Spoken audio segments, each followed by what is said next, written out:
Ayan, magandang araw at ayun, mag-unboxing ako ng scanner, OBD scanner na pang sasakyan, OBD. Ito, ayan. Bali ito, nabuksan na nung diniliver kasi nga para ano kung tama yung ano. Ngayon, i-unbox uli namin. I-post, isama ko na rin yung video na habang binubuksan pag deliver nung dineliver. Ayan. Bali ito ano ito? Kasama programming dito.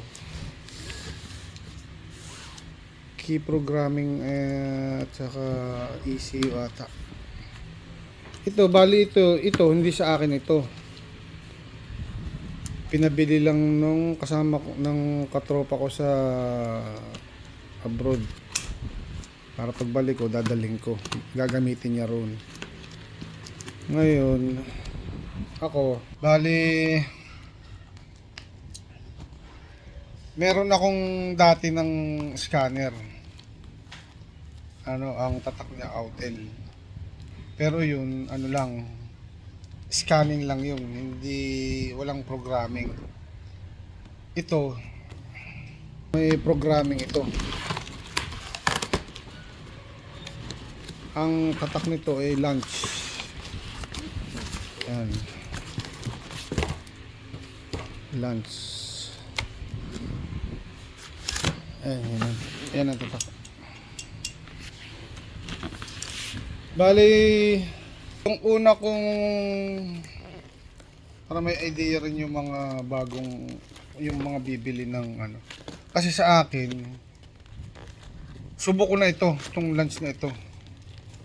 Subok ko ito kasi ang kauna-unahan kong scanner ganito, lunch grader ata.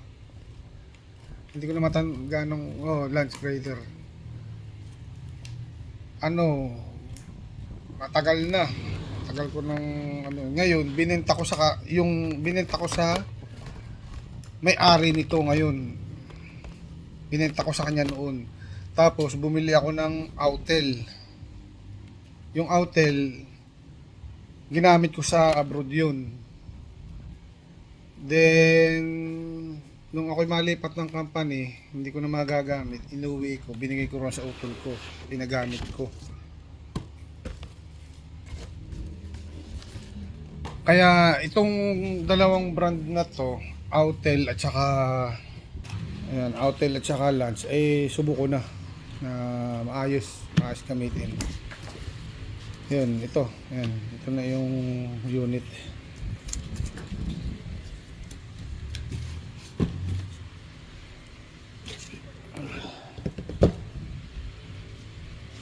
Ito buksan natin. Ayan.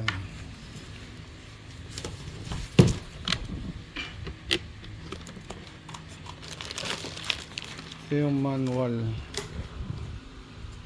Kaya Crader Professional 9C. Yun ang model 909E.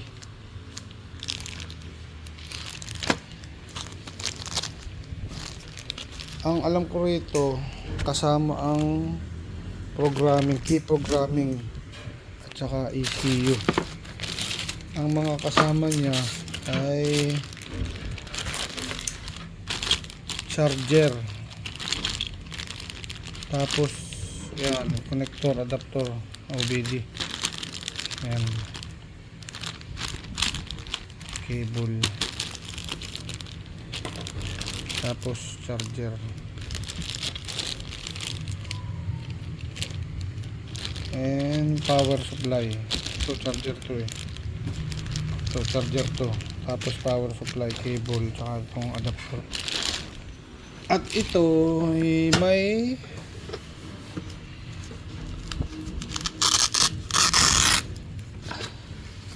may ano na ito, may battery.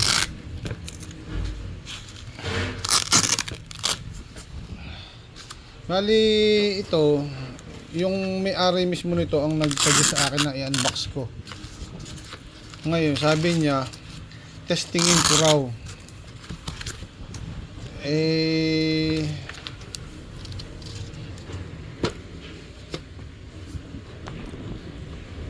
Sa ngayon, pag tinesting ko to, isasaksak ko lang dun sa sa unit.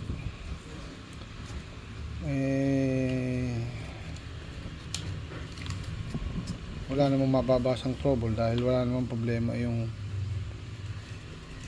ayun yung power. Ayun ang yung sa line out. Ito yung sa power supply. Ayan, bali suggest nung may-ari nito na testingin ko. Ngayon hindi ko na testingin. Unang-una, matagal akong hindi nakagamit ng scanner. Kasi yung nalipatan kong company malalaking sasakyan.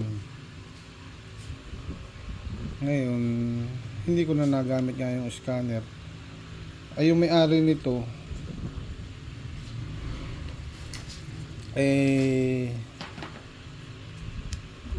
puro maliliit na sasakyan ang ginagawa nila. Kaya nagpabili siya para ma-practice na niya roon. Gagamitin niya roon. Kasi talagang kailangan may practice ka rin ito para magamay mo lahat yung pasikot-sikot niya. At ang alam ko, yung ibang nagbebenta nito may training. Yung iba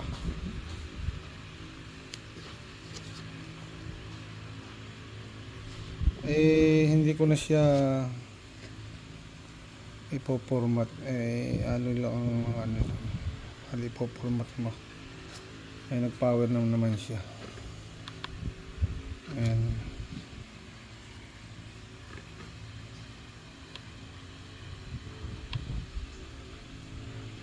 Touchscreen siya.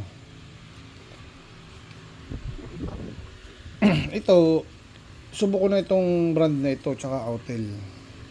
Maayos sila. Talagang ginamit ko rin na matagal. Mga limang taon yata na nagamit. At yun, sa mga balak bumili ng scanner at nag-ano ng mga brand, ito, recommended ko itong brand na to. Hindi ko na siya tetestingin. At least nakita naman, no? Nakita niyo kung ano yung mga laman nito. Ayan, kung ano sa manual. Isa pa, matagal akong hindi kailangan ko uling mag-enhance pag i-scan. Kumbaga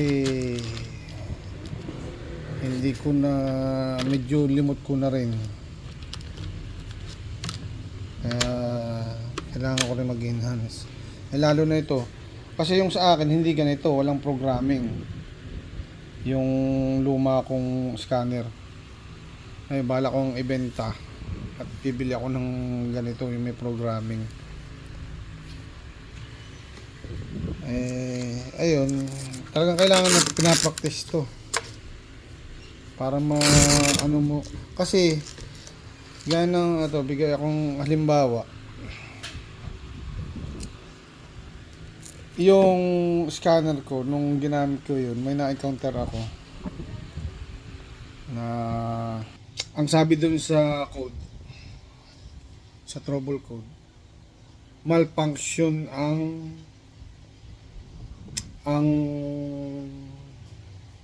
sensor, crankshaft sensor.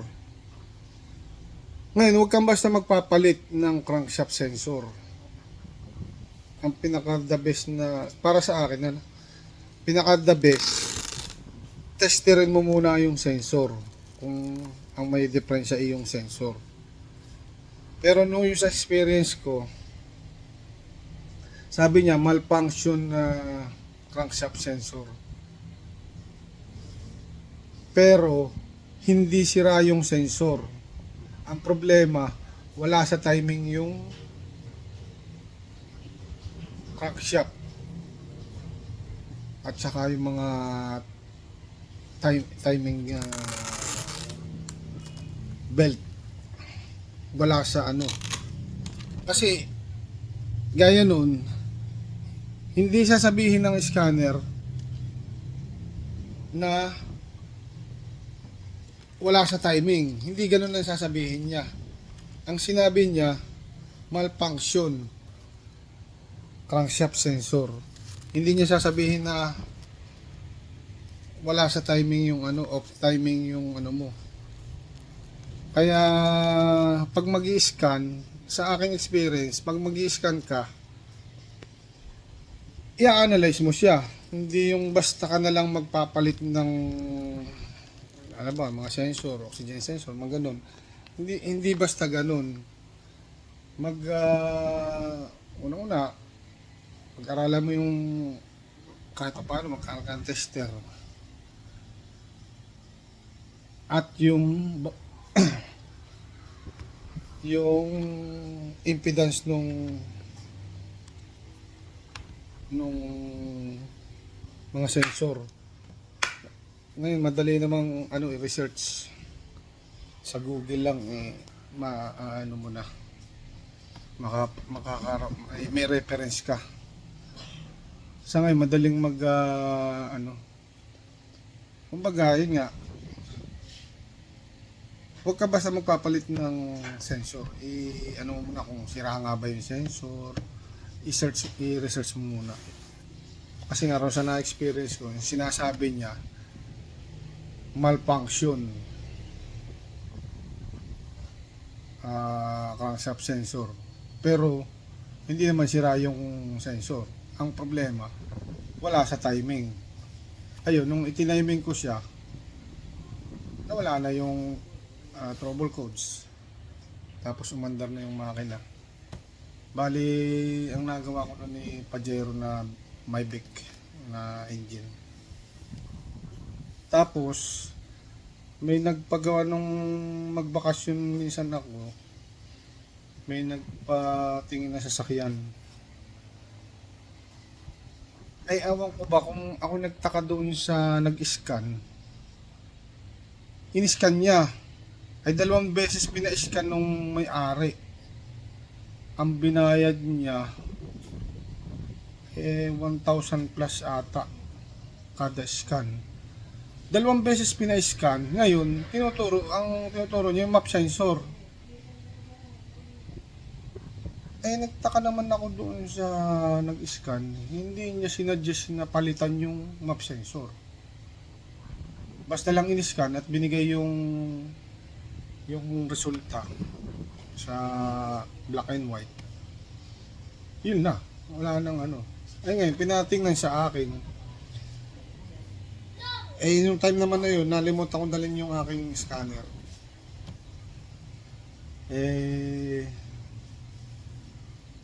Yun pala, na-scan na. Ngayon, sinabi sa akin nung mayari, ito yung resulta nung pinascan Ronil. Ayun, nakita ko nga yung trouble codes niya. Tinignan ko sa Google. Ayun, sabi ko, bakit hindi sinuggest na palitan nung nag-scan? Wala raw sinabi. 2 beses lang pinascan. 2 beses kumita nag-scan. Yun lang. At itong scanner na to, hihingin ko yung doon sa may-ari pag ginamit na niya. Anuhin ko yung mga na ano niya na napaggamitan niya nito. Yung mga na-trouble niyang na-encounter. Mahusay yung kasamahan ko na yun. Magaling mag-research yun. Tsaka talagang mag-analyze. Magaling. At hindi maramot. Talaga sineshare niya yung mga trouble na experience niya. Hindi sineshare niya sa amin. Kaya yung may-ari nito, pag i-update ko kayo kung anong performance nito. I-update ko kayo. Kaya sa mga mekaniko na nagtatanong kung anong magandang scanner, ito, subok ko ito, tsaka yung Autel. Ewan ko lang yung ibang brand, pero may mga husay naman talagang brand. Nga lang, talagang mahal. Ito, affordable to. Ito, nagkakahalaga ng 18,800 plus, ganun. Kulang 19,000.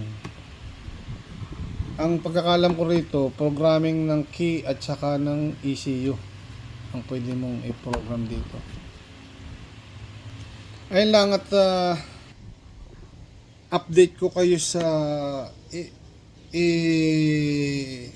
gawa ko uli ng content. Pabibideo ko sa may-ari nito yung mga ma-encounter niya trouble na paggagamitan nito. Then i-share ko sa inyo.